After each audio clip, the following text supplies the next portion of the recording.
Lección número 23, o mensaje 23, Jesús que gobierna la iglesia. Vemos como a través de la palabra Jesús se convierte en aquel que tiene el poder para gobernar la iglesia porque es su iglesia. Es la iglesia creada por él y es la iglesia creada para él. Y esta respuesta es la que nosotros tenemos que experimentar, formar parte de esa iglesia, pero esa iglesia que Jesús, que Cristo gobierna completamente con nosotros. Hebreos capítulo 10 nos dice la palabra en los versículos del 19 en adelante, en este caso hasta el 25. Lo vamos a leer todos juntos, lo podéis leer en la pantalla, podéis buscar en vuestras Biblias si os gusta más vuestra traducción, o sea, vuestra lectura, incluso otra traducción que podéis tener. Dice la palabra, así que hermanos, mediante la sangre de Jesús tenemos confianza para entrar en el lugar santísimo, por el camino nuevo y vivo que Él nos ha abierto a través de la cortina, lo cual hizo por medio de su cuerpo. También tenemos un gran sacerdote al frente de la casa de Dios. Acerquémonos, pues, a Dios con corazón sincero y con la plena seguridad de la fe, interiormente purificados de una conciencia culpable y los cuerpos lavados con agua pura. Mantengamos firme la esperanza que profesamos, porque fiel es el que hizo la promesa. Preocupémonos los unos por los otros, a fin de estimularnos al amor y a las buenas obras. No dejemos de congregarnos como acostumbran a hacer algunos, sino amémonos unos a otros con mayor razón ahora que vemos que aquel día se acerca. Vemos un poquito en estos versículos mucha teología y aquí pues podremos hablar mucho y estudiar, pero nos vamos a quedar con pequeños detalles para dar comienzo a este tiempo donde Dios nos está mostrando aquí en su palabra a través de Hebreos capítulo 10 esta gran respuesta, la gran respuesta que tenemos en Cristo. Y es ese profeta, sacerdote y rey que obra en nuestra vida, como dice aquí, mediante la sangre de Cristo y esa entrega de su cuerpo tenemos confianza para entrar al lugar santísimo. Es decir, tenemos ese camino para poder llegar hasta Dios, como dice el versículo 20, ese camino nuevo y vivo que es Cristo Jesús, ese sacerdote 21 que limpia el pecado de las personas y nos aleja de esa obra del enemigo a través de la obra en Cristo, como si fuese ese rey con ese poder y esa autoridad para determinarnos. Y al final dice que nos mantengamos firmes en esa esperanza, que nos preocupemos los unos por los otros, estimulando el amor y las buenas obras, muy bonito. Y luego en el versículo 25 dice, no dejemos de congregarnos como acostumbran a hacer algunos, sino animémonos unos a otros y con mayor razón ahora que vemos que aquel día se acerca. Cuando aquí la palabra está diciendo que nos congreguemos o que no dejemos de congregarnos, no está únicamente diciendo no dejen de asistir al culto, o sea, decir, no dejen de ir al domingo a la iglesia. Está hablando de un aspecto mucho más profundo y mucho más cotidiano en la vida de la iglesia, que es la unidad, que es ese estar en las casas y en el templo, que es esa unidad y ese tiempo compartido en amor, en ese estímulo correcto dentro de esa esperanza que profesamos y de la gracia absoluta de Cristo en la cual tenemos que estar. Amémonos unos a otros. Finalmente dice el versículo 25. Así que la palabra congregarnos no se refiere únicamente al domingo, sino que ya es algo que se extiende a otros aspectos, algo mucho más extenso y profundo. Cuando nosotros hablamos de la iglesia, solemos hacer siempre la misma aclaración que viene a colación. La iglesia es creación de Dios a través de Cristo. La iglesia es lo que Dios ha creado a través de Cristo. Cristo levanta la iglesia, la funda, que es la unión de los creyentes. Por eso en el punto número 2 hacemos este recuerdo siempre. No es lo mismo la iglesia que el templo. Y es cierto, nos acostumbramos a llamar iglesia al lugar, pero realmente iglesia es el conjunto, es la unión. Cuando nosotros nos reunimos, aunque sea ahora a través de internet, esto es iglesia. Esto es iglesia. La unión de los creyentes haciendo culto. Ya, pero es que es a través de internet. No importa, es iglesia. Es unión de hermanos en Cristo, aunque el templo sea virtual, pero es el lugar donde estamos, ¿cierto? Por supuesto que la relevancia la gracia que recibimos juntos personalmente en un mismo lugar destinado para la obra del culto y para la adoración y la alabanza es diferente. Pero tenemos que entender esto. Y luego también hay que entender esa doble perspectiva de la iglesia, ¿no? Esa iglesia visible, ¿no? El lugar donde damos culto, cuando estamos juntos, cuando predicamos, enseñamos, educamos, criamos. Y luego está esa iglesia invisible, que son los creyentes que están en el campo, es decir, los obreros, los discípulos, los demás creyentes, remanentes, que estamos dispersos a lo largo de todo el campo, de toda la ciudad, que la gente no ve normalmente cuando pasamos andando, paseando, comprando, manejando. La gente no percibe iglesia, a no ser de que llevemos en el carro la típica crucecita, que esto, por ejemplo, en España se puso muy de moda. No, perdón, crucecita, ¿no? El pececito, que eso en España se puso de moda totalmente. Cuando yo era pequeño, todos los cristianos de España teníamos atrás en el coche un pececito. Y cuando ibas, y de hecho aún pasa, vas por la carretera, anda, mira, hay un pececito, mira, un creyente. Como somos tan pocos, pues eso nos anima mucho. Y esa es la iglesia invisible. Hoy escuchaba en redes sociales el testimonio de un matrimonio misionero que va a Pakistán, un país muy musulmán y muy anticristiano en todos los sentidos. Ellos fueron, predicaron, hicieron labor misionera, bautizaron a personas y cuando volvían al aeropuerto para salir, ya sentían que todo el estrés de todo el viaje, todo el miedo de que nos pillen, porque te meten en la cárcel, es muy, muy grave. Ya estamos a punto de salir, decían, ya estamos para irnos, ya estamos en el aeropuerto, un poquito más y ya estamos fuera de todo este peligro. Hay control de pasaportes, dicen, vamos a irnos con el que parezca más joven, quizá con menos perspicacia. Venga, vamos con ese. Cuando van para allá se acerca un sargento, ¡pum! Y se pone en el lugar del joven y les pide los pasaportes, les mira mal y les hace una pregunta. ¿Sois cristianos? Muy serio.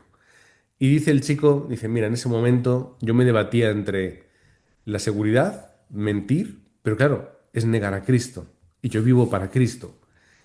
O decir la verdad. Y yo dije la verdad. Y además lo dijo de una forma muy curiosa. Somos profundamente cristianos.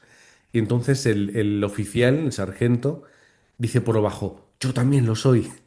Y de pronto se relajaron porque además les escoltó hasta el avión. Les escoltó personalmente todo el trayecto hasta que pudieron llegar a la zona tranquilos y relajados para tomar el avión. Es la iglesia invisible, que no vemos, pero que ahí está. Decían que en Pakistán un 1,8% de la población es cristiana. Pues fíjate que Pakistán es más que en España. En España somos un 1%, en Pakistán 1,8%. La diferencia también es que aquí no nos persiguen, pero vemos una iglesia invisible. Poquitos, poquitos, pero estamos en el mundo. Así que esta es la iglesia. Cristo todavía gobierna a los creyentes individuales o individualmente. Es decir, Cristo se fue, partió, como nos hablan en Hechos capítulo 11, pero la iglesia sigue siendo gobernada por él. Lo que Cristo hace fundamentalmente por nosotros en este gobierno, ¿qué es? Apocalipsis 3:20. Yo estoy a la puerta y llamo. Él está a la puerta y llama para morar en nosotros. ¿Cómo puede gobernar la iglesia Cristo? A través de morar en el corazón de cada uno de los que conforman toda la iglesia. no solamente mora en el corazón de unos o de uno, no solamente el Señor obra y trabaja y habla a través de una persona que lidera y gobierna a todos, habla en el corazón de todos y lo hace además llevándonos a su palabra. Gobierna al discípulo desanimado. Pedro, tú que me negaste, tú que ahora mismo estás volviendo a tu antigua vida, Pedro, tú que te puedes sentir desanimado, tengo una misión para ti, apacienta mis ovejas. No importa el error del pasado, no importa este estado, yo tengo algo para ti, apacienta mis ovejas. En ese intercambio de, ¿os acordáis de me amas? Sí, yo te amo, me amas, que sí, que te amo, te amas. Bueno, tú sabes todas las cosas, apacienta mis ovejas. Aquellos santos indefensos.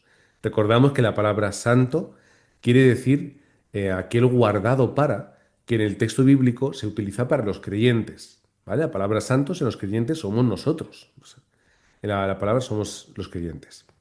Así que a los santos o a los creyentes indefensos, como por ejemplo en el camino de Maús, aquellos que volvían cabizbajos, recordando las cosas, sin, confusos, sin entender lo que había pasado, ya Jesús se ha ido, nosotros qué hacemos aquí, de pronto se presenta él mismo hacia ellos y ya se acaban dando cuenta de quién es, les habla sobre las escrituras, reflejándose en él y viendo que todo estaba preparado para su llegada y dándoles fuerza y ánimo para que fuesen a predicar ese mensaje de resurrección.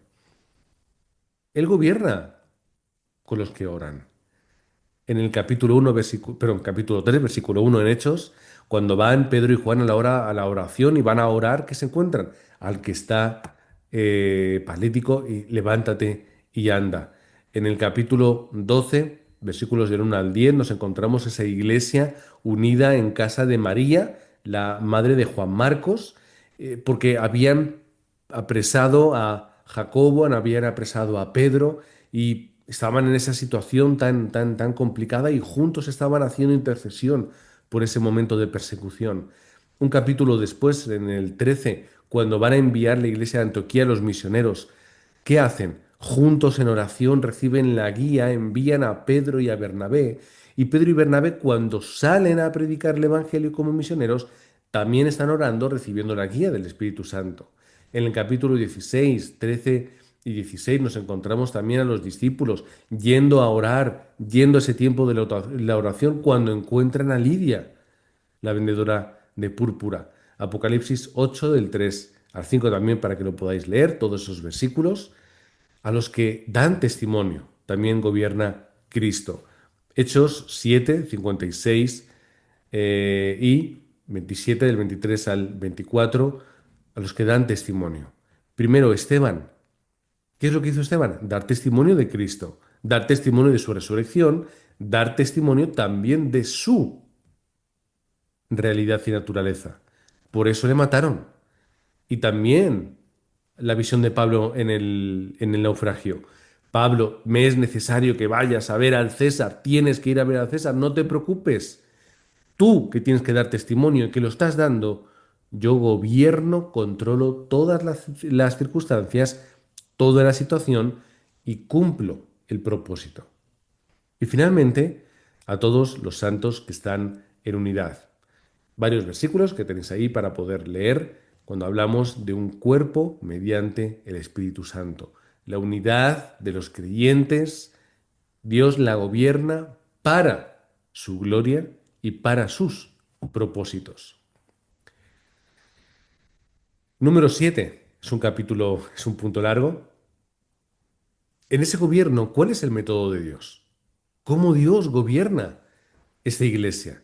Primera de Corintios 3:16, somos ¿qué? Morada, o dice, somos templo, morada de Dios, del Espíritu Santo. En otros versículos también, lo resumo en ese, te está hablando de que dentro de nosotros, en nuestra vida, en nuestro ser, está la realidad de Dios, la realidad del Espíritu Santo, pero también recordamos Apocalipsis 3:20, cuando Jesús llama a la puerta y entramos, perdón, y entra a morar con nosotros. Al final, la realidad, ¿cuál es? Templo y morada del Dios Trino. El Dios Trino está dentro de nosotros y así es como gobierna. Cuando yo dejo que gobierne, que eso es también muy importante. Pero partimos de esta realidad. Gobierno de Dios morando como Dios Trino en mi vida. Segunda de Corintios 13, del 11 al 13, y esto lo he puesto aquí para que lo podamos leer. Por lo demás, hermanos, tened gozo, perfeccionaos, consolaos, sed de un mismo sentir y vivid en paz. Y el Dios de paz y de amor estará con vosotros. Saludaos unos a otros con ósculo santo, todos los santos os saludan. Este es el gobierno de la iglesia, que al final acaba terminando en qué? Gozo, perfeccionándonos los unos a los otros, ayudándonos, consolándonos, siendo de un mismo sentir, mismo corazón, misma visión, en la misma corriente para continuar todos juntos y viviendo en la paz del Señor. ¿Por qué? Porque Dios es un Dios de paz, como continúa diciendo el versículo, paz y amor. Paz y amor cuando tenemos este mismo sentir dentro del Evangelio y dentro de la gracia de Cristo. Saludaos unos a otros con ósculo santo y luego todos los santos os saludan. Es decir, todos los santos que están aquí os saludan para allá. Unión no solamente en vuestra iglesia, sino en la iglesia grande y universal de Cristo. O como podemos también decir, la iglesia católica de Cristo, porque católico significa universal. Nosotros no somos romanos, no somos de la iglesia católica romana, nosotros somos católicos apostólicos, porque nos sustentamos en la doctrina y en la obra de los apóstoles recogida en la palabra.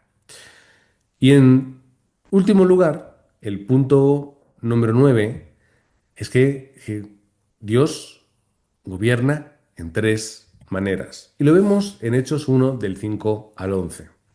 Primero, enviando al Espíritu Santo, que es el que tiene el poder absoluto, lo cual necesitamos para poder hacer la evangelización del mundo. Necesito el poder que el Espíritu Santo me da para hacer la labor. El poder físico, poder intelectual, poder espiritual. Es decir, en todos los sentidos necesito ese poder. Tengo que ver el campo con ojos de evangelio. Tengo que recibir esa palabra que tiene que salir por mi boca. Tengo que tener también ese poder físico para poder caminar y llegar a todos los lugares.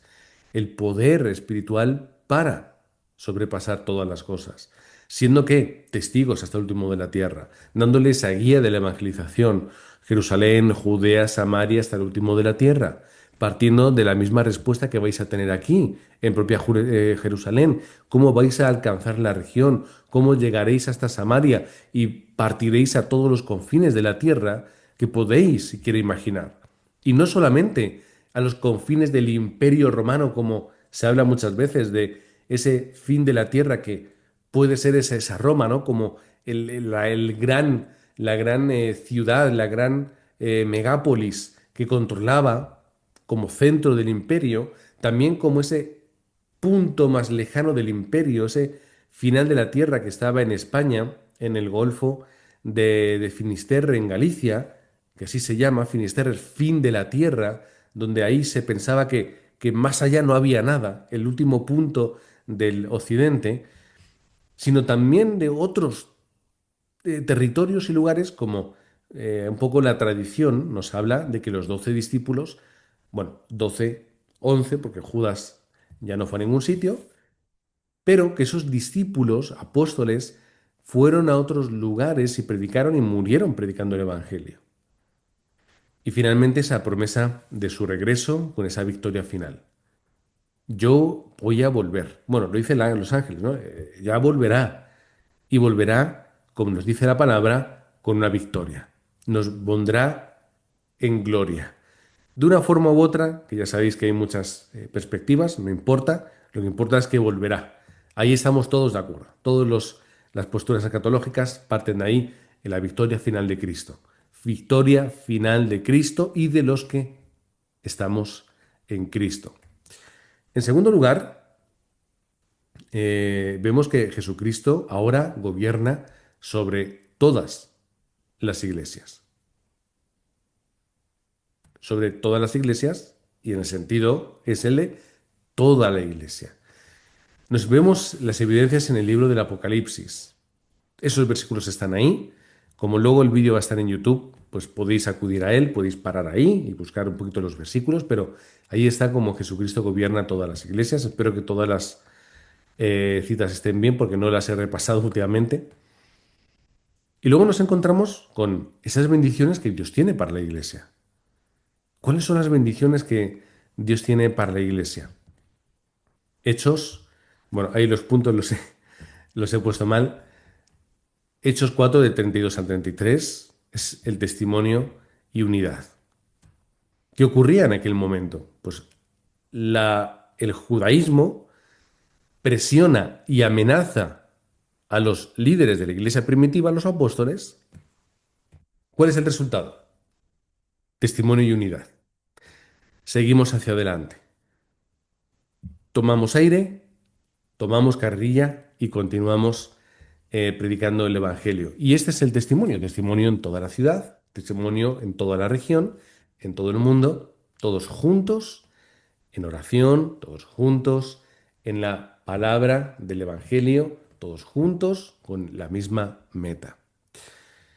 Bueno, leemos esta mismo de Hebreos 10:25, culto y unidad.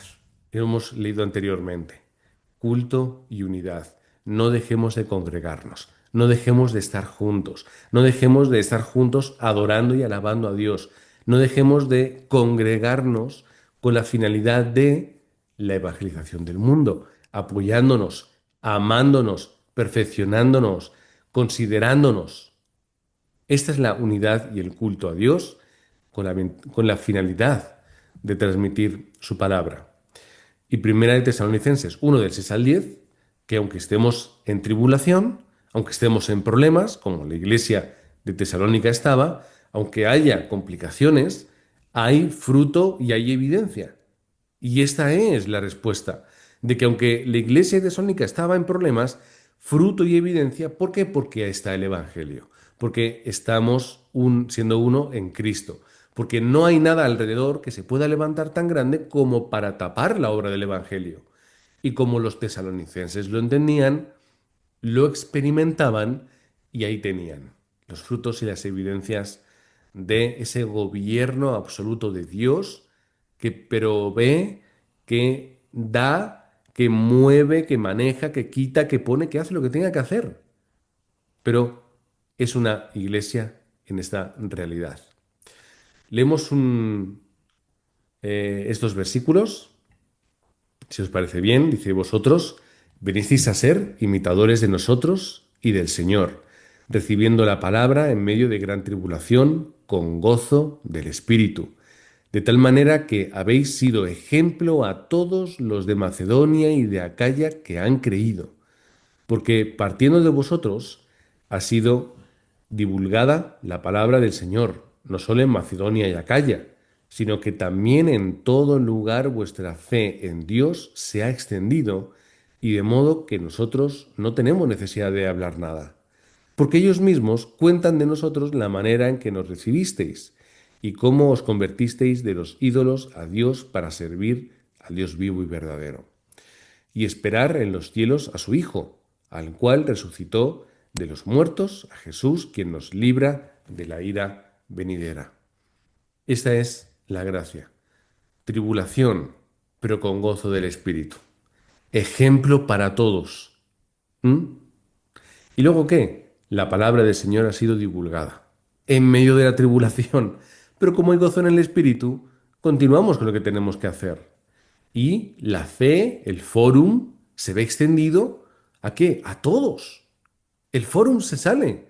El fórum es una evidencia.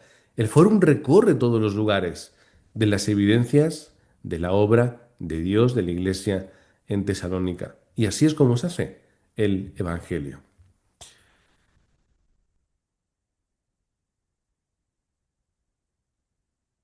En tercer lugar, dentro de este segundo punto, cuatro cosas importantes. Culto, oración, comunión y servicio. Culto, oración, comunión y servicio. Iglesia, que da culto. Iglesia que da culto. En espíritu y en verdad. No por costumbre ni por tradición. En espíritu y en verdad. No solo el domingo, culto. Si pudiésemos tener todos los días, sería perfecto.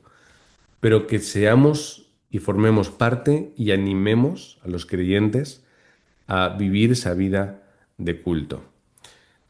En segundo lugar, oración. La oración personal, 24 horas. Mi oración sobre mis asuntos, mis aspectos, mis ideas, pero mi oración. Y mi oración que esté dentro de la corriente de la iglesia. Y que aparte de lo que yo ore de una forma personal para mí, podamos todos estar orando con los mismos títulos de oración que toda la iglesia siguiendo la misma corriente hacia el mismo o hacia la misma meta. Así que por una parte tenemos que ser creyentes que oran, pero también una iglesia que ora unida.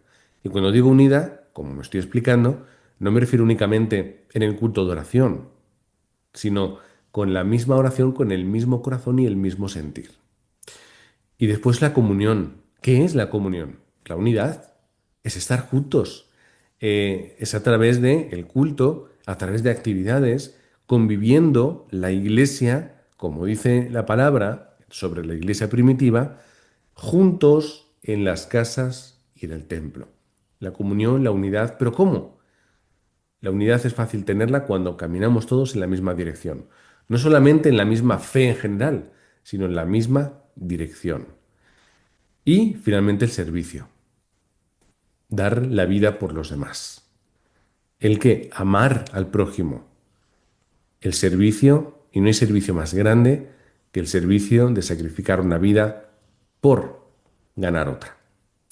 Así que hermanos, os bendigo en el nombre de Cristo para que podáis ser aquellos santos, creyentes, miembros de iglesia, que individualmente obtienen esta respuesta y la experimentan, la de vivir en Cristo, para Cristo, pero también que podáis ser esa iglesia, que hay miembros de diferentes iglesias aquí, que podáis ser esa iglesia y formar parte de esa iglesia y ayudar a levantar esa iglesia que vive unida por la evangelización del mundo.